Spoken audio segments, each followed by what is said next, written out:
오늘 성령님에 대해서 쭉 생각하면서 7번째 기름 부으심으로 임하시는 성령님에 대해서 말씀을 이렇게 준비했는데 그거 조금 있다가 시간이 되는 대로 보기로 하고요. 먼저 우리 한 가지를 조금 우리가 정리를 하고 지나갔으면 합니다. 다름이 아니고 이 성경에 보면은 오늘 출애굽기 20장에서 지금 본 거에 의하면 출애굽기 20장 5절에 그런 말씀이 있단 말이에요. 나를 미워하는 자의 죄를 갚되 아비로부터 아들에게로 3, 4대까지 이르게 하거니와, 이런 말씀이 있어요. 나를 미워하는 자의 죄를 갚되 아비로부터 아들에게로 3, 4대까지 이르게 하거니와 나를 사랑하고 내 계명을 지키는 자에게는 1000대까지 은혜를 베푸느니라. 이 말씀에 의해서 보면은 부모의 죄가 자녀들에게 3, 4대까지 이르게 되는 것처럼 우리가 이해가 되어진단 말이에요. 그런데 또 신명기서 우리 금방 읽은 24장의 16절 말씀에 의하면은 분명히 무슨 말씀이 있냐면 각 사람은 자기 죄의 죽임을 당할 것이라, 이런 말씀을 하고 있어요. 아비는 그 자식들을 위하여 죽임을 당치 않을 것이요 자식들은 그 아비를 인하여 죽임을 당치 않을 것이라. 각 사람은 자기 죄의 죽임을 당할 것이니라. 그러니까는 그 아비를 인하여 자식들이 죽임을 당치 않을 것이라. 그러니까 부모의 죄가 자식들에게 이렇게 전가되지 않을 것이다, 이런 말씀하고 지금 출애굽기서의 20장의 말씀하고 좀 이렇게 대치가 되는 것 같은 느낌이 든단 말이에요. 자, 이 말씀을 어떻게 이해해야 될 것인지 오늘 좀 클리어하게 이해를 하고 넘어가면 좋을 것 같습니다. 부모가 지은 죄가 자식에게 전가되느냐, 아담이 지었던 죄가 그 자손들에게 그 죄가 그대로 전가되느냐, 이거를 우리가 잘 이해하는 것이 우리 참 중요한 여러 가지 부분이 있습니다. 그래서 이제 이거를 부모가 지은 죄는 자녀에게 그대로 전가된다, 이렇게 이해를 하게 되면은 그 원죄설이 이렇게 이해가 되어질 수 있어요. 그러니까 원죄설을 이해하는 방법이 두 가지인데, 아담이 지은 죄 때문에 그 자녀는 죄를 갖고 태어난다. 아담이 지은 죄가 그대로 그 후손들에게도 죄로 남아있다, 이렇게 생각을 하시는 분들도 있고, 또 한 가지 방법은 뭐냐면, 근데 성경에 보면 분명히 뭐라고 되어 있냐면은 지금 신명기서 24장 16절에 아비는 그 자식들을 인하여 죽임을 당치 않을 것이요 자식들은 그 아비를 인하여 죽임을 당치 않을 것이라. 각 사람은 자기 죄의 죽음을 당할 것이라. 그러면 이거는 그 아담의 죄가 그대로 전가되었다는 것, 이거는 합당치가 않단 말이에요. 왜냐하면 각 사람은 자기 죄의 죽임을 당할 것이다. 자기가 지은 죄 때문에 죄인이 되는 것이지, 부모가 죄를 졌다고 해서 자녀가 자동적으로 죄인이 된다는 말은 성경적으로 합당치가 않습니다. 이해가십니까? 그러니까는 부모가 지은 죄가 자동적으로 자녀에게 임한다, 이거는 성경적으로 합당치가 않아요. 분명히 성경은 각 사람은 자기 죄 때문에 죽임을 당할 것이라, 이렇게 말하고 있단 말이에요. 그런데 또 출애굽기의 20장 5절의 말씀은 어떻게 이해할 거냔 말이에요. 아비로부터 죄를 갚되 아비로부터 아들에게로 3, 4대까지 이르게 하거니와, 이것은 꼭 부모의 죄가 3, 4대까지 자녀에게 내려가는 것처럼 이해되어질 수도 있단 말이에요. 자, 이거를 이렇게 잘 이해할 수 있게 되기를 바랍니다. 이 하나님의 말씀은 모순이 없어요. 모순이 없는데, 일단 분명한 것은 신명기서 24장 16절에 아주 클리어하게 말씀을 해주시는 바가 뭐냐면 각 사람은 자기 죄 때문에 죽임을 당할 것이라. 이거는 우리가 이렇게 아주 클리어하게 말씀을 해주시고 있는 부분이란 말이에요. 그러니까 모든 사람은 자기의 죄로 인해서 죽임을 당하는 것이고 자기의 죄값을 받는 것이지, 여기에 보면은 부모도 자식의 죄를 받지 아니하고 자녀도 부모의 죄를 받지 않는다라고 분명히 말한단 말이에요. 그런데 부모가 죄를 지면 어떤 현상이 일어나냐면은 부모가 그 죄를 짓는 그 습성이, 부모가 죄를 짓게 되면 부모가 죄를 짓는 가운데 아기를 가지게 되면은 그 죄를 짓는 유전인자가 그 자녀에게 내려오는 거예요. 그러니까 그 유전인자가 자녀에게 내려와서 그 자녀는 태어날 때부터 부모가 거짓말을 아주 잘하는 그런 부모였으면 그 유전인자가 자녀에게 내려와서 자녀는 태어날 때부터 거짓말을 잘하는 유전인자를 갖고 태어나는 거예요. 그것이 그로 인하여 거짓말을 하게끔 만드는 것이죠. 그러니까는 부모의 그런 죄를 짓는 것이 자녀에게 3, 4대까지 이른다는 것은 부모의 죄를 짓는 습성이, 그 부모의 죄를 짓는 인격이, 그것이 서로 아기를 가질 때는 그런 게 없다 하더라도 나중에 그런 나쁜 버릇이 생겼다 할지라도 애들이 자라다 보면 부모를 보고 배워요. 자녀 이렇게 보면은. 그러니까 부모가 잘못하는 걸 보고 배워서 그 부모의 저주가 자녀에게 내려가는 것이지 죄 자체가 전가되는 것은 아니다. 이렇게 이해해 주시기를 바랍니다. 이렇게 이해하는 것이 성경적이다. 그래서 원죄라고 하는 것은 뭐냐면 아담이 지은 죄가 우리에게 지금까지 있는 건 아니에요. 아담이 지은 죄는 아담이 지은 죄로 받았고, 근데 아담이 죄를 짓게 되자 그 죄를 짓는 그 인격이, 죄를 짓는 유전자가 그 자녀들에게 옮겨져서 내려옴으로 말미암아 태어나면서부터 우리는 죄를 짓는 인격체로 태어나 버리는 거예요.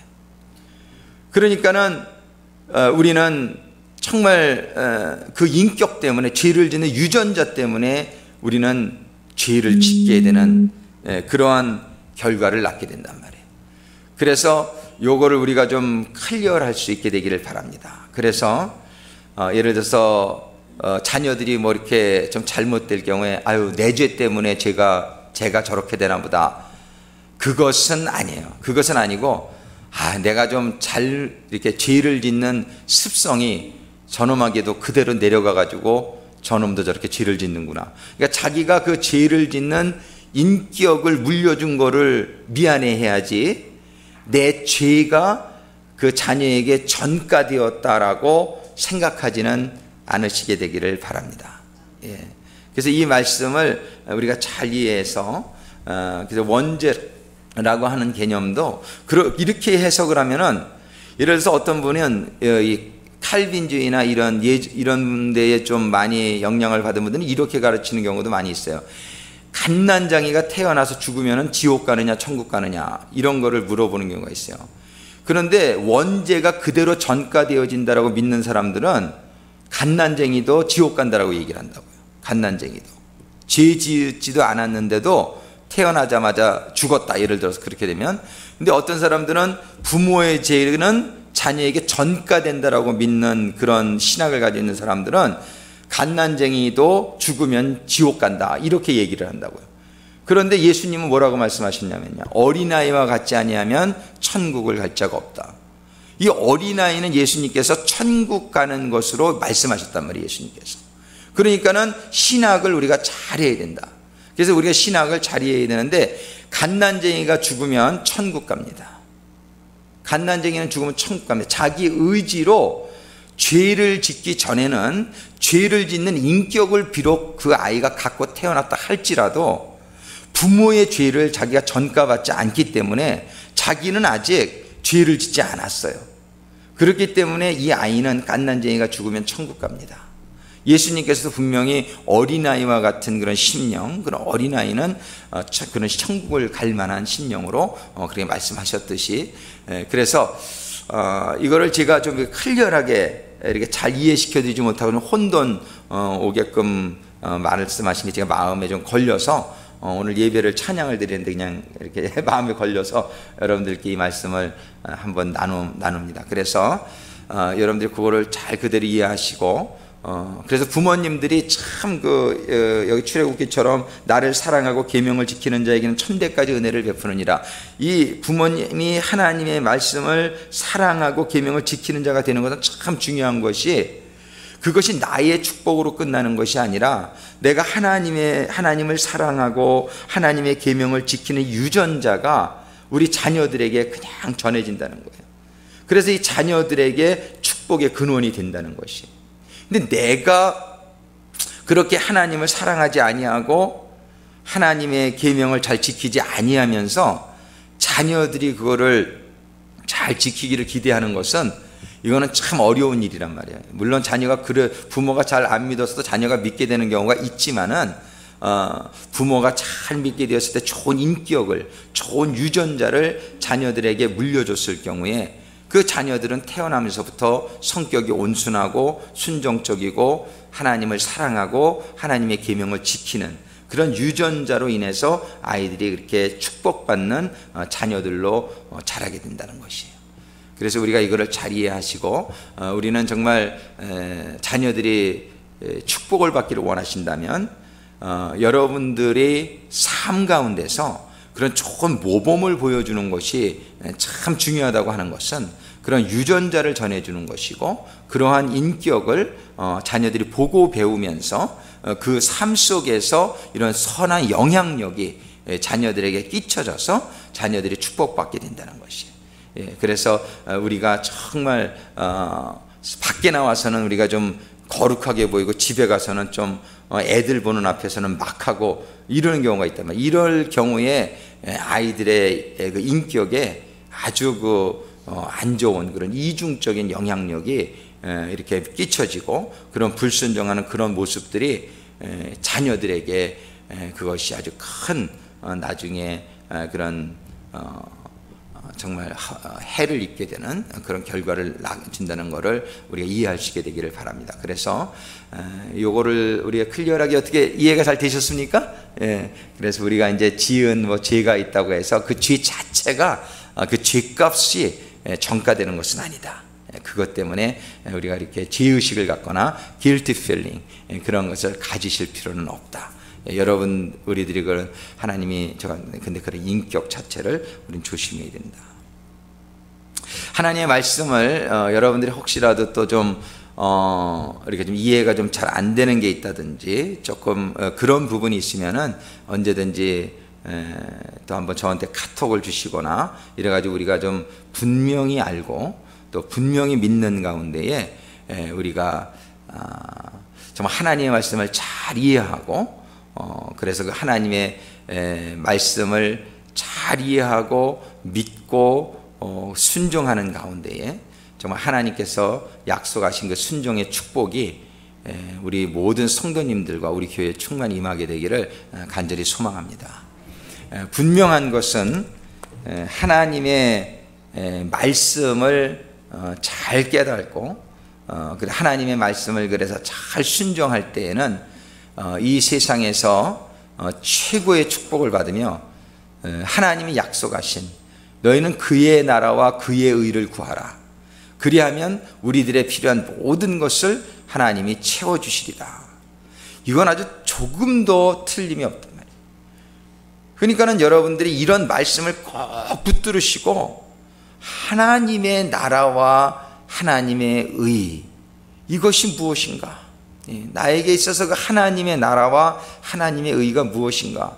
이거를 잘 생각하시고 여러분들이 그것을 먼저 구하는 삶이 되는 데에 여러분들의 삶의 모든 문제의 해결이 들어있단 말이에요.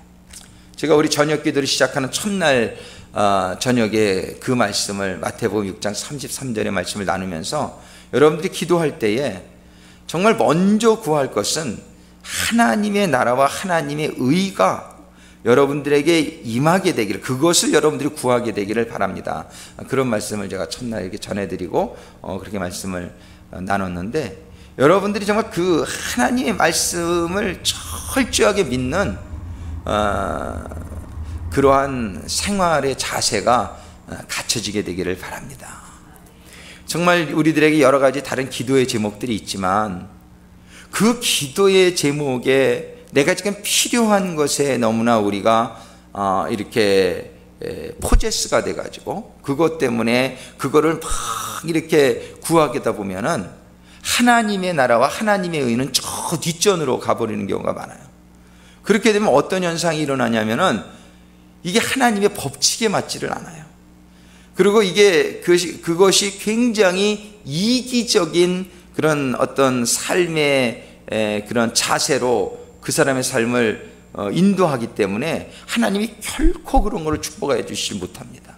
그러니까 우리가 참 지혜로워야 될 것은 하나님의 방법으로 우리가 구하고 살아야 돼요.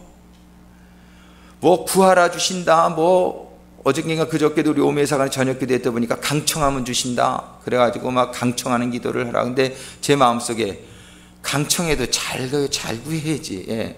그냥 이 구해도 받을 것을 이렇게 거기서 가만히 보면 자기의 떡을 위해서 구하는 게 아니라 그 사람이 다른 벗이 왔는데 먹을 것이 없어서 그 벗을 위해서 구하는 기도를 거기서도 얘기해요.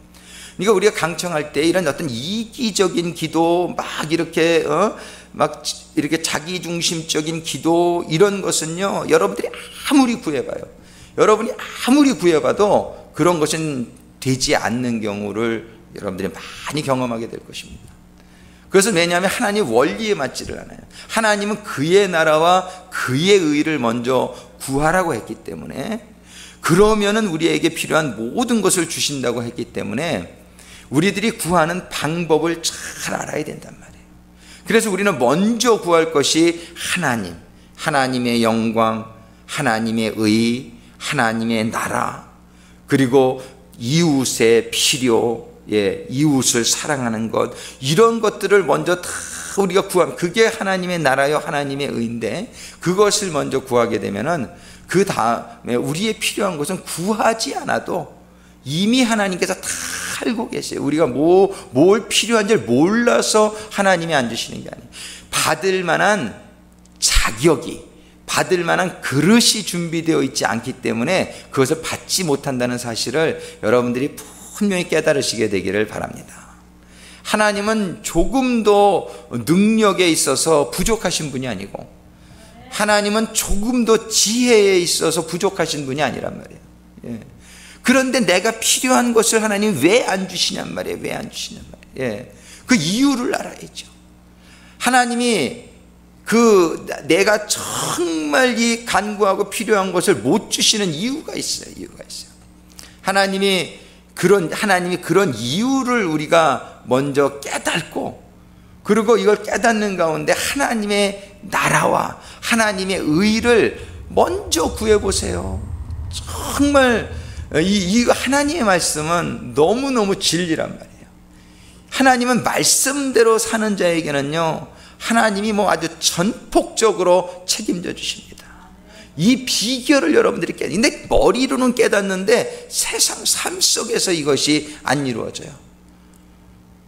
그러니까는 그냥 막 허둥지둥 막 그냥 먹고 살려고 막 그냥 뛰어다니고 그러는데, 그러면서 그냥 하나님에게 드려야 될 헌신과 충성은 뒷전으로 가버리고, 그저 내가 눈앞에 보이는 것 때문에 급급해서 막 따라다니다 보면은 이것처럼 안타까운 일이 없단 말이에요.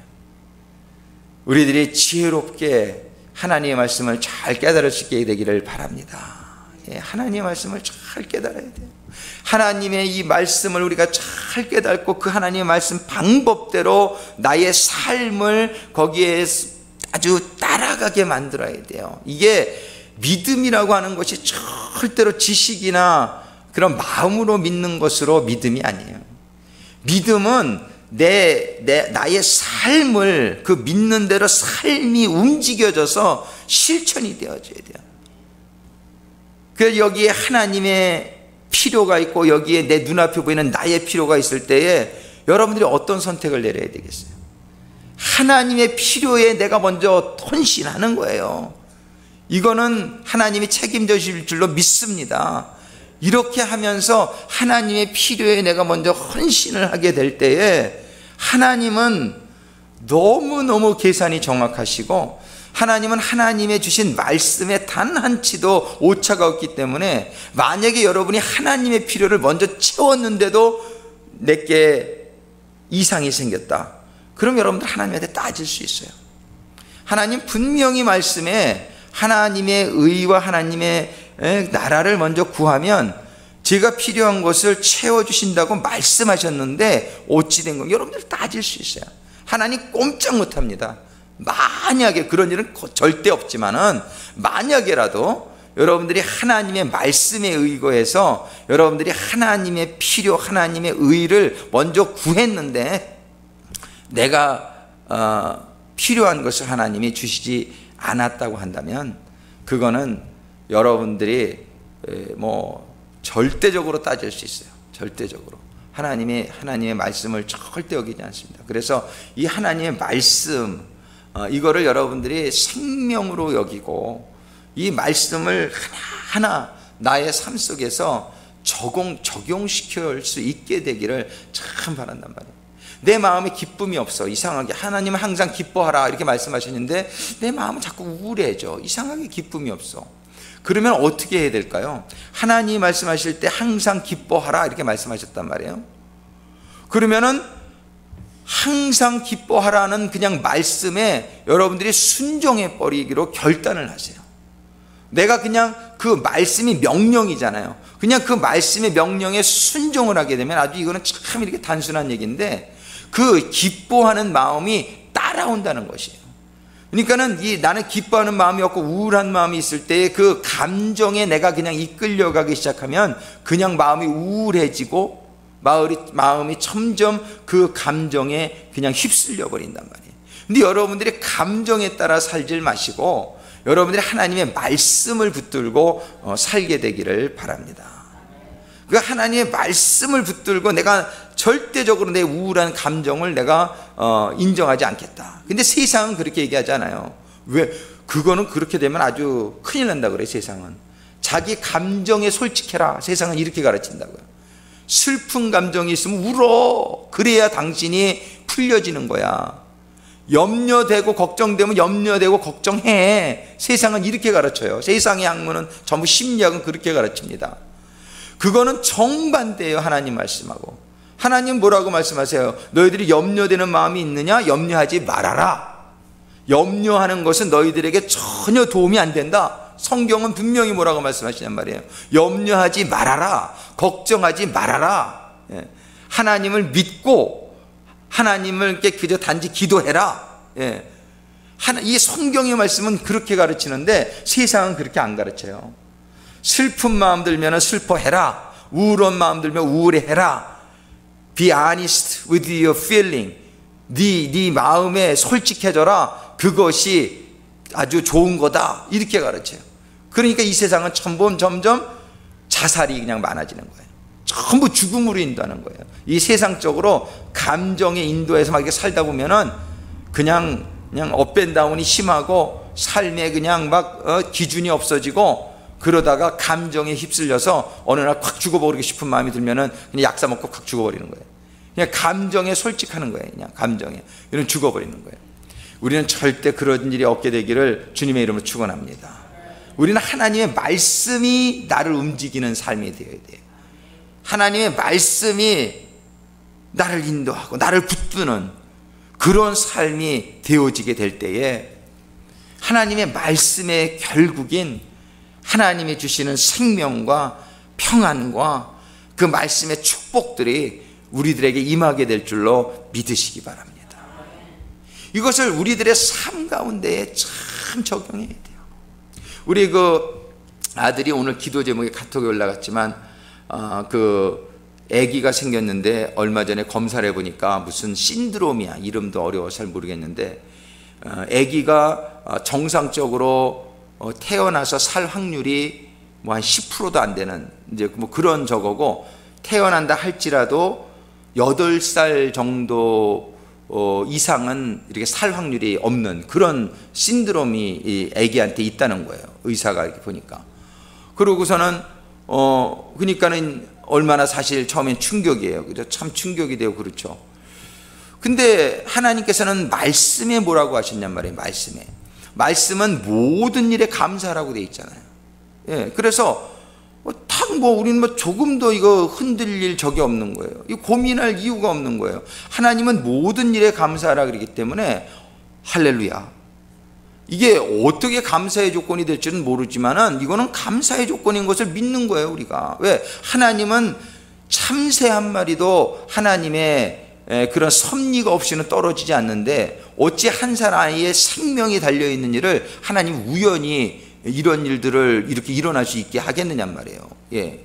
그러니까는 우리는 물론 병이 있으니까는 낫기 위해서 기도해야 돼요. 하나님 말씀이 병든 자는 낫기 위해서 기도하라. 근데 기도할 때에 원망하는 마음을 하지 말고 염려하는 마음을 하지 말고 단지 뭐예요? 감사하는 마음으로 하라고 성경이 그랬단 말이에요. 감사하는 마음으로. 그래서 저는 감사하는 마음으로 기도하기를 딱 결단하고 우리 아들하고 그 며느리한테 물어봤단 말이에요. 니네 어떻게 할래? 의사는 웬만하면 낙태를 시키려고 종령을 자꾸 하나 봐. 의사는 웬만하면 이거는 그냥 낙태 수술하는 게 좋다. 근데 낙태는 하나님의 방법이 아니란 말이에요. 어떻게 된 아이든 하나님이 주신 건데 이거는 너희가 감사하는 게 하나님의 뜻이다. 그랬더니 딱 말씀을 받고 얘네들이 바로 왔어요. 예, 아버님 우리 감사합니다. 예, 우리 낙태 안 합니다. 예, 우리는 하나님이 주시는 거 감사하기로 우리는 결정을 받습니다. 예, 할렐루야. 잘했다. 예, 이 믿음이 있는 게 얼마나 감사한지 몰라요. 그래서 얘네들도 기도하고 감사함으로. 근데 오늘 카톡 제목을 제가 우리가 유복순 형교님이 이렇게 진이부드 교님에게 얘기해서 올리니까는 많은 분들이 하고 또 얼마 전에 우리 동서 형님한테 전화가 왔어요. 자기가 전화를 여러 번 하려고 그랬는데 제 마음이 얼마나 힘들지 그래서 전화를 못했대. 그래가지고 너무너무 조심스럽게 저한테 얘기하는 거예요. 그냥 얼마나 힘드냐고.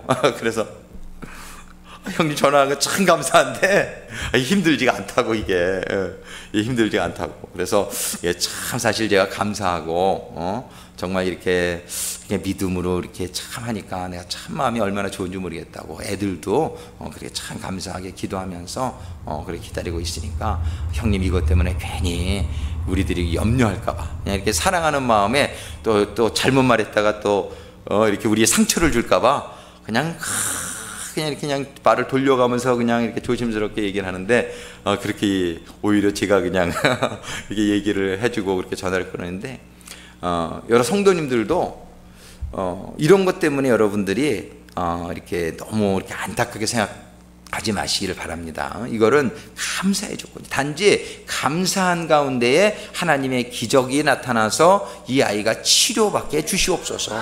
아멘, 아멘.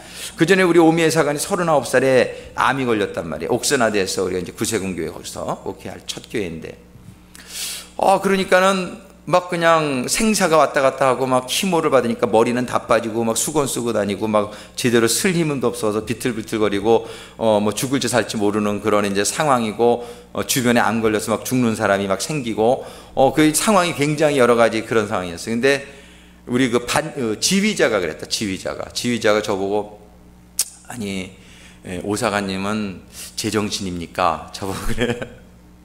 이 오미애 사관이 그렇게 아픈데 왜 저는 이렇게 쌩글쌩글 맨날 웃고 다니냐 이거야. 걱정이 돼가지고 초죽음이 되고 사람이 그래야지 누가 봐도 정상인 것 같은데 왜 이렇게 그러냔 말이에요. 근데 저는 믿는 바가 있거든. 제가 그렇게 아파 처음에는 힘들죠. 누구에게 충격이 있죠. 충격이 있어서 참 힘든데 제가 병원에서 참 이렇게 기도를 하는데 하나님한테 처음에는 참 저 마음이 공고하고 그래서 이 사람을 하나님 데려가시려면 저도 데려가십시오. 그러면서 이제 기도를 하는데 하나님께서 치료해 주실 거라는 마음의 확신을 주시는 거예요. 그러니까는 참 이게 뭐 하나님이 치료해 주신다는 확신을 주셨는데 내가 고민할 게 뭐가 있고 염려할 게 뭐가 있느냐 말이에요. 이게 그런 믿음이 생기니까는 그 다음부터는 그 과정에서 뭐 여러 가지 어려운 그런 현상들이 일어날 수 있죠. 그러나 참 그런 기쁜 마음으로 이렇게 지나가게 될 때에 정말 하나님께서 완치를 시켜주시고 오늘 이렇게 건강하게 살 수 있도록 이렇게 해주셨는데, 참 그때도 그런 얘기를 들은 적이 있어요. 근데 우리 믿는 사람들이 참 이건 그러니까 세상이 이해할 수 없는 삶을 우리는 살아가는 거예요. 근데 세상 사람처럼 그저 어려운 일 있으면 그냥 얼굴이 찌그러지고 그냥 막 힘들어지고, 이거는 정말 우리가 문제가 있는 거예요. 우리는 고난을 당할 때 성경이 뭐라 그랬어요? 기뻐하라. 너희가 여러 가지 시험, 환난을 당할 때 너희는 기뻐하라고 성경이 얘기했잖아요. 근데 왜 기뻐하지 못하느냐 말이에요. 그거는 하나님의 말씀을 내가 믿지 못하기 때문이에요. 그렇습니까? 그렇습니까? 그렇지 않습니까? 그러니까 하나님의 말씀을 믿지 못하는 사람은 어떤 사람이냐면 하나님을 버린 사람이라고 성경이 얘기해요. 하나님의 말씀을 믿지 못하는 사람은 하나님을 버린 사람이다. 하나님을 믿지 못한다는 것, 하나님의 말씀을 믿지 못하는 것은 말씀은 하나님 아니에요. 그러니까 하나님 말씀은 그렇게 있지만 내가 어떻게 그렇게 살 수 있느냐? 이 사람은 하나님의 말씀을 버린 사람이요, 즉 하나님을 버린 사람이란 말이에요. 하나님을 버린 사람을 하나님이 어떻게 축복하느냐 말이에요. 이해되십니까? 말이 됩니까? 하나님의 말씀은 여기 있지만 나에게 적용이 안 된다. 왜? 믿음이 없어서 그런 거예요. 믿음이 없어서. 그러니까 하나님을 버린 사람이에요. 하나님을 버린 사람이 어떻게 하나님의 역사를 받을 수가 있냐 말이에요. 맞습니까? 그러니까 우리가 이거를 분명히 신앙생활에서 잡을 수 있어야 돼요. 하나님이 병든 자를 위해서 기도하라. 사람은 할 수 없는 일도 하나님에게는 불가능한 것이 없느니라. There's nothing is impossible to God이라고 성경은 분명히 얘기하고 있잖아요. 성경은 그래서 죽은 자도 살리는 사건을 수도 없이 기록해 놨잖아요. 성경은 기적의 책이잖아요. 어떻게 말씀으로 우주를 창조하십니까? 어떻게 흙이 사람이 됩니까? 어떻게 죽은 사람이 살아나고 홍해가 갈라지고 하늘에서 만나가 떨어지고 암석에서 불이 터져 나오는 일이 어떻게 말이 되는 얘기입니까 이게? 근데 왜 성경은 그런 기적들을 기록하고 있느냐 말이에요. 하나님은 지금 기적의 하나님인 것을 우리들에게 깨닫게 해주시기 위해서 성경은 그런 내용을 기록하고 있고, 우리 믿는 사람들에게 수많은 환난을 우리들에게 주시는 이유가 어디에 있냔 말이에요. 그 환난 중에 너희가 기도하라 이거예요. 환난 중에. 그러면서 하나님의 기적을 체험해보는 그러한 시기가 될 거라고 성경은 얘기해주고 있는 거 아니냔 말이에요. 맞습니까? 제가 지금 성경 말씀 그대로 전하고 있습니까? 정말 성경대로 신앙생활을 하는 성도들이 될 수 있게 되기를 주님의 이름으로 축원합니다.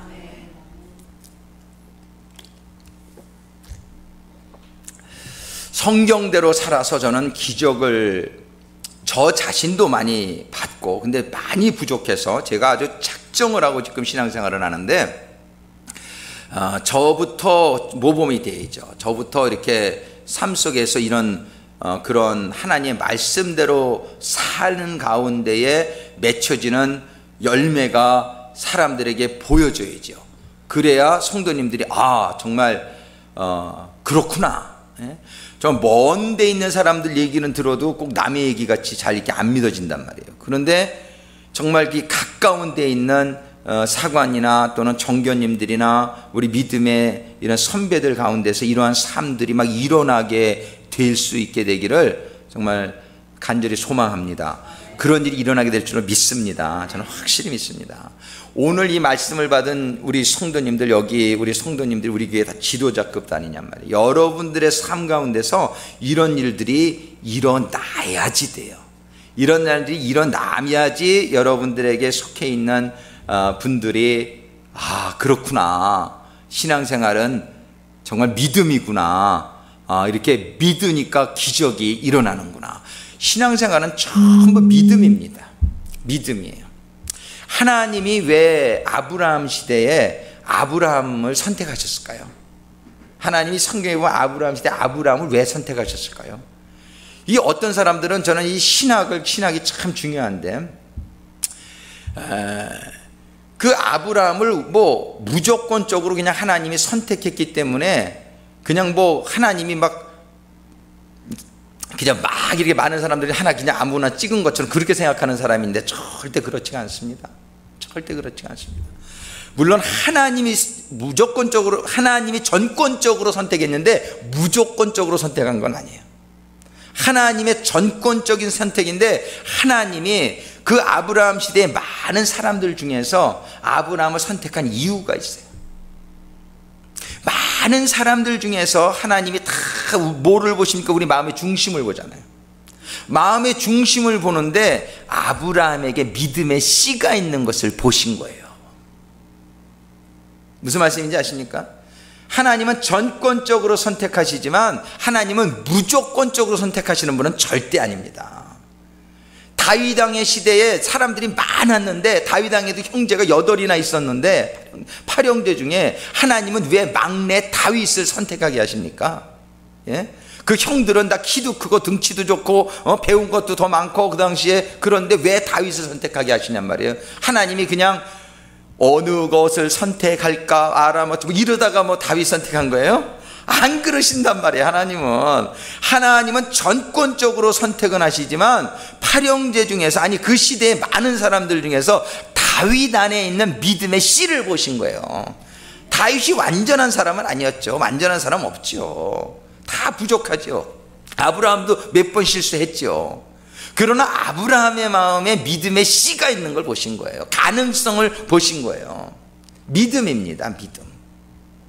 우리는 이렇게 성도들이 많고 오늘 시대에도 교회가 참 많고 이렇게 하지만 하나님이 제일 보시는 것은 믿음입니다. 믿음. 하나님의 말씀에 대한 믿음. 하나님의 말씀은 생명이다. 하나님의 말씀은 이거는 아주 철칙이다. 예. 그냥 이러한 믿음은 내 신념을 믿는 믿음, 그거 믿음 아니에요. 그게 믿음이라는 게 아니라 믿음이라고 하는 것은 하나님이 주신 말씀, 예, 그 말씀이 최고의 지혜고 최고의 방법이고. 카톡이 자꾸 오는구만. 나 어디서 빙빙거리나 했더니 그 말씀을 믿는 그것이 믿음이란 말이에요. 여러분들이 절대로 다른 말은 듣지 마세요. 세상의 말, 환경의 여러 가지 영향, 예, 그런 거 들어봐야 여러분들에게 주는 게 다 뭐가 있나? 불안, 초조, 전부 주는 게 그런 거. 현상을 보지 마세요. 정말 어저께도 정말 제가 웬만하면 뉴스 같은 건 안 보는데 어떻게 하다가 뉴스를 채널을 딱 보게 됐는데 웬 사건이 이렇게 많은지, 에? 한 5분 봤는데 그냥 정신 하나도 없어지는 것 같아. 예. 얼른 꺼버렸어요. 저는 하여튼 이런 세상에 일어나는 일들을 이렇게 잠깐만이라도 보게 되면은 아주 정신사나워. 예. 그냥 우리를, 세상은 어떻게 하려고 그래요? 우리를 어떻게 해서라도 불안하게 만들고 그냥 그래가지고 그냥 어떻게 해서라도 사람들이 그 불안과 초조와 같은 가운데 그저 돈 모으려고 만드는 거예요. 이거 언제 저거 올지 모르니까 그냥 어떻게 해서라도 자기네 그냥 살궁리 그냥 만들게끔 세상은 자꾸 그래가지고서 이 믿음이 없어지게끔 하려고 하는 게 세상 아니냔 말이에요. 세상. 여러분들이 텔레비 볼 시간 있으면 성경 보시게 되기를 주님의 이름으로 축원합니다. 예. 세상 생각할 시간 있으면 하나님 생각할 수 있게 되기를 바랍니다. 예. 여러분들이 가지고 있는 그 환난을 생각할 시간이 있으면 그거 생각하지 말고 환난 뒤에 주실 하나님의 영광, 환난 뒤에 주실 하나님의 축복. 왜 그러냐면 이유가 없는 환난, 축복이 예비되어 있지 않은 고난은 없다라고 성경이 분명히 얘기하고 있단 말이에요. 그러니까 성경은 뭐라고 얘기해요? 너희들이 지금 당하는 환난은 아주 앞으로 너희들이 받게 될 하나님의 그 응답과 축복과 영광에 비하면 지극히 경한 것이라고 말씀하고 있잖아요.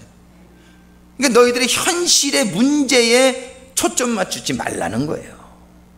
하나님이 그 일을 통해서 이루실 일에 고난의 골이 깊으면 깊을수록 하나님이 예비하신 축복은 크게 될 줄로 믿고 더 기대를 가지시게 되기를 주님의 이름으로 축원합니다. 이런 사람을 믿음이 있는 사람이라고 얘기하는 거예요. 이런 믿음이 있는 사람은 세상이 감당치 못한다는 거예요. 이런 믿음이 어떤 환난이 와도 믿음이 있는 사람은 하나님이 모든 걸 주관하시기 때문에, 하나님이 모든 것을 주관하고 계시기 때문에 그게 믿음 아니에요? 맞습니까? 그 하나님을 철떡같이 믿어버리는 거예요. 뭐가 불안할 게 있어요? 뭐가? 하나님이 살아계시는데, 그리고 하나님이 전지하시고 전능하신데, 그 하나님이 내 아버지인데. 할렐루야. 하나님께 감사의 박수를 드리고, 하나님 감사합니다. 정말 감사합니다.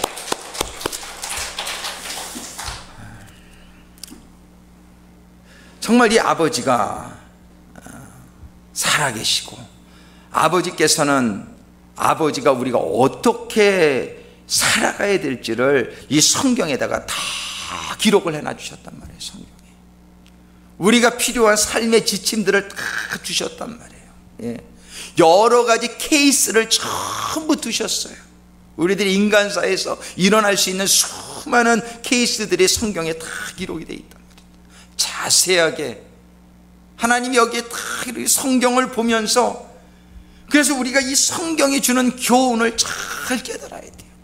잘 깨달아가지고 나의 삶의 지금 환경 속에 그것을 그대로 적용하는 거예요. 어떤 일이 와도. 어떤 사람은 할렐루야 아멘 믿습니다. 그러면 뭐 구원받습니다. 어불성설입니다. 여러분들 잘 생각해 보세요. 하나님이 노아에게 이제 내가 홍수를 일어나게 할 텐데 너는 홍수 때 떠내려가서 죽지 않으려면 방주를 만들어라. 그죠? 하나님이 지금 너 구원받으려면 방주를 만들어라 그랬어요. 근데 그 노아의 방주를 만드는 게 얼마나 이게 큰 일이었느냐 말이에요. 근데 그 방주를 만드는데 정확한 연도가 잊어먹은 한 100년 정도 걸렸어요. 100년 정도 걸렸는데 그 방주를 건설하는데 중간에 얼마나 포기하고 싶은 생각이 많이 들었었겠느냐 말이에요. 그 방주를 만드는데 수많은 사람들이 조롱했단 말이에요. 배를 만들려면 바닷가에다 만들지 산 꼭대기에다 만드냐, 이 정신 나간 놈아, 생기긴 멀쩡하게 생겨가지고 그 별의별 소리를 다 들으면서 노아는 그러나 하나님이 구원을 받기 위해서는 방주를 지어야 된다. 그래도 100년 동안 그 하나님의 말씀, 구원받기 위해서 방주 짓는 것을 멈추지 아니하고 그거를 끝까지 지었을 때에 구원받은 거예요. 하나님이 하시는 일이고 우리가 해야 될 일이 있는 거예요. 방주를 짓는 일은 노아가 했어야 되는 일이에요. 똑같습니다. 우리 보고 지금 너희는 나를 믿으면 구원 받는다. 근데 너는 지금 방주를 져야 된다라고 말씀하고 계시는 거예요. 우리가 지어야 될 믿음의 방주가 있단 말이에요. 우리가 눈에 보이는 그런 방주는 아니더라도 우리는 지금 방주를 짓고 있는 사람들이에요. 이 믿음으로 하나님의 말씀에 너 그 심판의 시대가 올 때 네가 구원받기 위해서는 너는 믿음의 방주를 져야 된다는 거예요. 너의 믿음을 건설해야 된다는 거예요. 근데 이렇게 살다가 믿음의 방주 짓는 걸 중단하고 난 뭐 구원 받았겠지, 그냥 한 중간쯤만 져놓고서 믿음을, 그러고서 그냥 거기서 중단하거나 신앙에 저거를 중단한다고 생각해 봐요. 비심판 비 올 때 그냥 그거는 산산조각이 나는 거예요. 방주를 끝까지 짓는 사람만 하나님의 그 심판의 때가 올 때에 거기서 구원받는 거예요. 이 큰 교훈을 여러분들이 깨달을 수 있게 되기를 주님의 이름으로 축원합니다.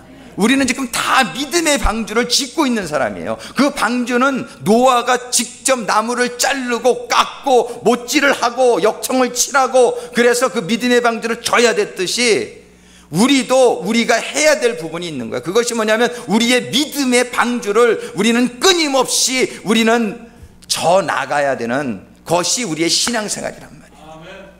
근데 믿음의 방주를 짓지는 않고 신앙생활에 하나님이 하라고 하시는 그 말씀대로 내가 살아나가지 않으면서 내가 구원을 받을 것이다? 어불성설입니다.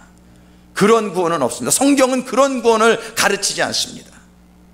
성경은 우리들이 삶 속에서 이루어 나가야 될 신앙의 여정 가운데에 하나님이 설계하시고 하나님이 인도하시는 그런 믿음의 방주를 우리들은 져야 될 것이라고 말씀하시는 거예요. 이런 걸 가지고 어떤 이런 잘못된 신학들이 뭐 행함을 강조한다, 뭐 율법을 강조한다, 믿음으로 구원받는, 이거 전부 이거 사단의 역사입니다. 이 미국의 기독교가 지금 망하게 된 이유가 전 세계 기독교가 막 은혜만 따지고 막 여기에만, 그게 아니에요.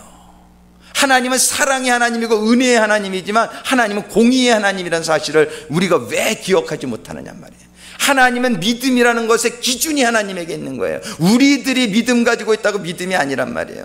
하나님이 인정하시는 믿음을 가져야지 믿음이지.